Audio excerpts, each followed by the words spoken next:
রাধে রাধে। আরে কি ভাবছো আমি ব্যাগ গুছিয়ে কোথায় পালাচ্ছি? না না, সেদিন তোমাদের এই লক্ষ্মী ঠাকুরের ড্রেসটা দেখিয়েছিলাম না, আসলে সেটা আমি কিনেছিলাম আমার মাসির বাড়ির লক্ষ্মী ঠাকুরের জন্য। আসলে তাকে সাজানোর দায়িত্বটা আমার ঘাড়েই পড়েছিল।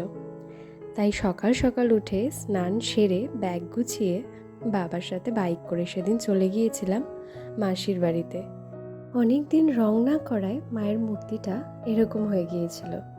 তাই প্রথমেই আমি পরিষ্কার করার জন্য একটু পিতাম্বরী নিয়ে নিয়েছিলাম এবং তার সাথে মিশিয়েছিলাম একটু শ্যাম্পু। দুটো একসাথে মিশিয়েই মায়ের পুরো মূর্তিটাতে আমি মাখিয়ে দিয়েছিলাম। মাখিয়ে দিয়ে কিছুক্ষণ রেখে দিয়েছিলাম যাতে মূর্তিটা একদম গ্লেজটা ফিরে আসে আগের মতো।